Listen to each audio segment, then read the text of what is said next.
Just looking at all these amazing electronics, and geez, it takes you back to the early days. So you know, I'm surrounded. I've got three 0x screens in front of me. Furuno everything, pilots, radar, GPS beacons from Blue Ocean Gear. My first boat back in the early 80s had no electronics whatsoever, nothing. Yeah, so, and I'd leave Whangamata, I'd go up to Hauraki Gulf for the spawning season, so we'd go up there October. Me and my mate Pat, and we'd go up for about 3 months up to Auckland, and we just navigated with lighthouses. So if we were out after dark, I had no sound of nothing. I'd just get out wide of Slipper Island, and I'd go out right outside the Mercs, you know, because I didn't want to go through the passage at night. So I'd just go right outside the islands and just use my compass, get a running bearing, and use the lighthouses to navigate my way up to the Hauraki Gulf. Yeah, we used to go up to Mare Island, and when I first went out wide, chasing deep sea species on the seamounts, we'd leave Mare Island to go out to Rangatiras. I'd go out on a compass course. So you'd work out your compass course out to the Rangatiras. I vaguely remember what it was, because I know we had the dog leg around Tahua Reef. And you go out on a compass course and basically set your time, so you knew at that speed. So it was all chart work in those days. At that speed, you should be on the seamount in whatever it was, 3.5 hours. And in those days, I had a paper sounder, and you young guys won't even know what a paper sounder is. It was a FE881. I still love them, fantastic sounders. So it was a reel of paper on a spool that went across, and it had a stylus, and the stylus would draw you a picture of the bottom. And they were incredibly accurate, actually. I remember my brother Tingle on the Venture K. He still preferred the 881, the paper sounder, over the colour sounders, particularly on hard bottom, you know, when he was trying to find hard bottom and different densities of mud. So yeah, we'd steam out to the Rangatiras on a compass course, and when you worked out, when you're getting fairly close, because the spools of paper were bloody expensive, you wouldn't turn it on until you got close to the seamount, and then you'd turn it on, and you'd steam around the seamount. Once you found it, you'd steam around the seamount, you'd find the shallowest spot you could find, and you'd throw over like a big harpooker dropper, a big weight and a rope up to the surface, and you'd have hooks on it, and you'd have a big flag, a bloody big flag, and a flashing light. And the idea was, don't lose sight of that. If you lost sight of that, you basically lost your gear. So if you lost sight of that flag, you'd have to retrace your steps back to Mare Island, 3 hours, and start again.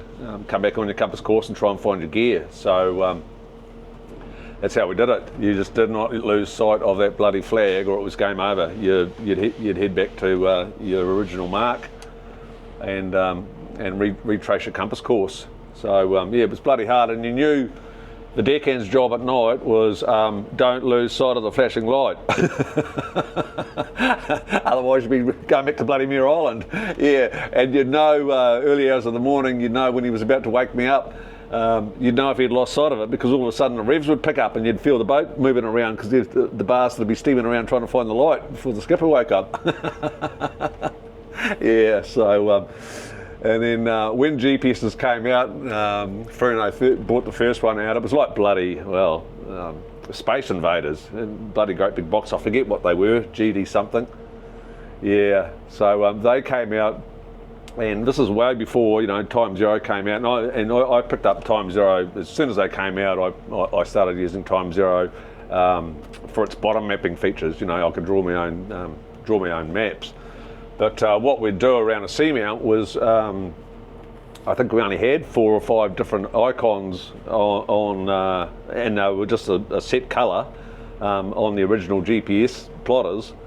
And what you'd do is, when you got to 550 metres, you'd do, say, a blue event, and you got to 525, you'd do a green, and you go through your colour scales basically up to red in the shallows. So every 25 or every 15 metres, you just event, you know.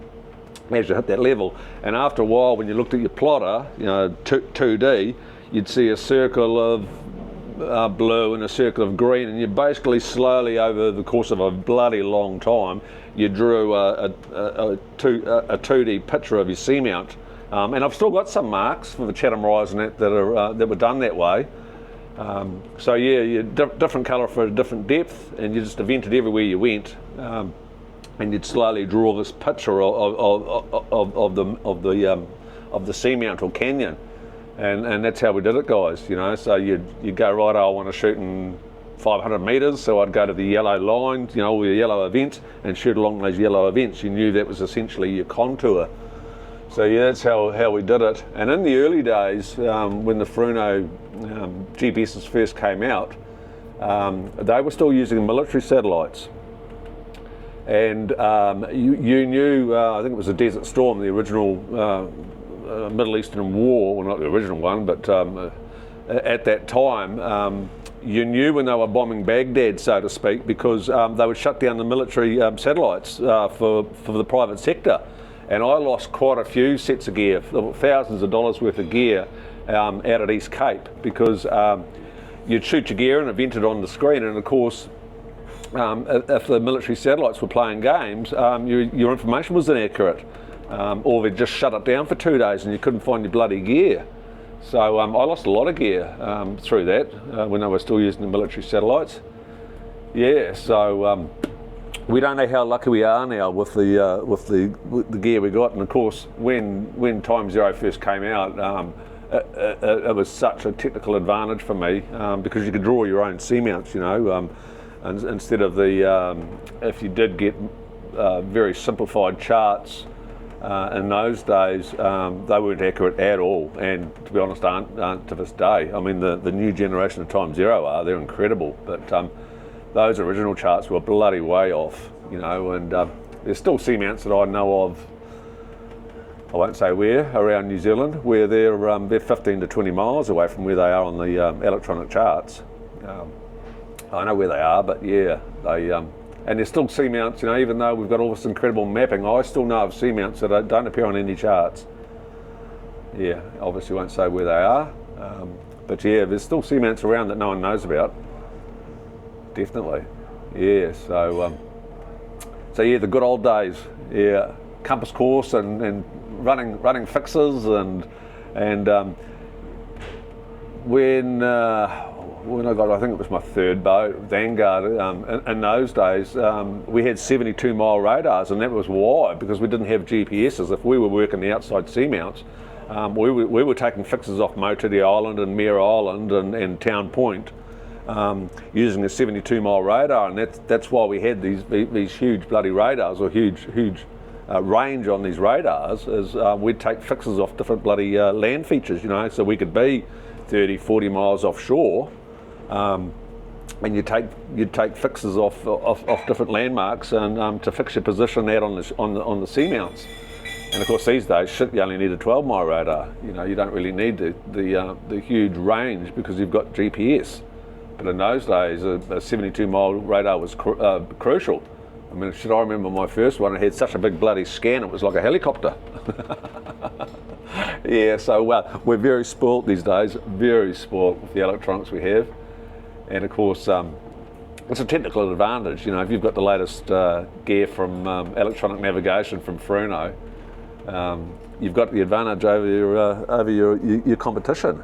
I'm mapping now, and on this vessel, I believe I go home the end of next trip. I go home and see my beautiful family, and we are fitting WASP and also a current Doppler, all Furuno gear. So we're fitting WASP so we can do multi-beam bottom mapping, and it will all be interfaced through Time Zero, and a current Doppler as well, because the currents are so crucial out here. So I'm really looking forward to that. I need to know which way the current's going. And there are 5, I believe it's a 5-level current Doppler, so it'll tell me at different depths which way the current's going, and of course what's happening on the surface is not necessarily what's happening 100 metres down. So the Furuno gear can pick that up these days. So yeah, phenomenal. So yeah, I'm looking forward to it. So we are very lucky to have the electronics we have. Yeah, anyway.